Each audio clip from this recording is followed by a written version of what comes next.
আপনি কি হকমান ভাইয়ের গ্রাম থেকে আইছেন? হরে ভাই, ভাবিছিলাম তার সাথে কথাবার্তা কয়ে আইজি চলে যাব, কিন্তু সারাদিন হয়ে গেল তার নামে তো পাত্তাই নাই। শুনেন, হকমান ভাই ছুটির দিনও মেসে পাওয়া যায় না। প্রত্যেক ছুটির দিন রাত থেকে ঘটক সব কিছু ঠিক করে রাখে, তার জন্য পাত্রী দেখতে যায়। কোন কি ভাই, হকমান ভাই বিয়ের জন্য পাত্রী দেখে বেড়াচ্ছে? দেখে বেড়াচ্ছে মানে কি? আমি কলাম কি, প্রত্যেক শুক্র শনিবার আমাকে মেসেজে বিড়ি থাকে, তার সঙ্গে এসে পাত্রী দেখতে যাই। আমি তো গেছি মেলা দিন। দেখো কাণ্ড ভাই, আপনার নাম খানা তো জানা হয় নাই। আপনার নাম কি? আমার নাম মফিজ উদ্দিন। ও মফিজ ভাই, তো মফিজ ভাই আপনি বসেন। আমার মনে হয় কিছুক্ষণের মধ্যে হকমান ভাই চলে আসবেনি। একটু পানি খাওয়া যাবে ভাই? অবশ্যই পানি খাওয়া যাবে না, কিছু নেই তো, একটু পানি নিয়ে এসো তো। ওহ খুদা, কার মুখ দেখে যাই ঘর থেকে বার হয়েছিলাম রে দোস্ত, পুরো প্রজেক্টে লস হয়ে গেল। তোর লস হলো কাবা করে? লস তো হইলো আমার, টাকা খরচ হইলো, কিন্তু মেয়েটার মুখটা পর্যন্ত দেখতে পারলাম না।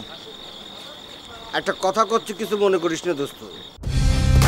কালার এক্সপার্ট, জর্জ স্যাপ এবং মাইল্ড অন হ্যান্ডস টেকনোলজি সমৃদ্ধ অরিক্স ক্রিস্টাল ওয়াশ আপনার লন্ড্রি এক্সপার্ট। মেয়ের মুখ না দেখতে পারে তোর কলম লস হয়নি, বরং লাভই হয়েছে। মুখ দেখলি কমসে কম 100টা টাকা মেয়ের হাতে দেওয়া লাগতো না? সেটা তো পাইছে গেছে। বাহ, কি চমৎকার হিসেব মিলে দিল। ও আচ্ছা ঠিক আছে, আমার না হয় লাভ হয়েছে, কিন্তু তোর লস হলো কাবা করে সেটা শুনি। লস হয়নি?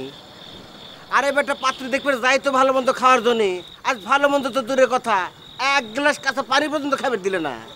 মেয়ে বাড়িতে খাবার পারিস না সে কথা ঠিক আছে, কিন্তু হোটেলে বসে যে 2 প্লেট মোরগ পোলাও ঝাড়লু সে কথা ভুল হয়ে গেছে। এই দেখো, কার মধ্যে কি পান্তাপাতে কি। বিয়ের পাত্রর বন্ধু হিসেবে পাত্রীর বাড়ি খাওয়ার সাথে তুই হোটেলে খাওয়ার তুলনা করলু? আরে আর সব কিছু বাদে দিলেম, পাত্রীর বাড়ি খাইবার বসলি আইটেম কয়টা হতো সেটা তুই গুনে শেষ করতে পারতু। খাওয়ার আইটেম না গুনে তোর পেছনে যে কয়টা টাকা খরচ করেছি সে টাকা গুনে খালি গুনে দেখিস। এই তো দোস্ত, তুই করলাম একদম স্বার্থপরের মতো কথা কওয়া শুরু করেছিস। ছুটির দিনে সব কাজকর্ম ফেলে তোর পিছনে যে সঙ্গ দিচ্ছি সে সঙ্গর কি কানা করে মূল্য নেই? হ্যাঁ, যাস তো খালি ভালো মন্দ খাওয়ার জন্যে। এতদিন হয়ে গেল একটা ভালো পাত্রী ভাগ্যে জুটল না, অথচ তোরা খায় যাচ্ছ। আর শয়তান বেটা ঘটক টাকা নিয়েই যাচ্ছে।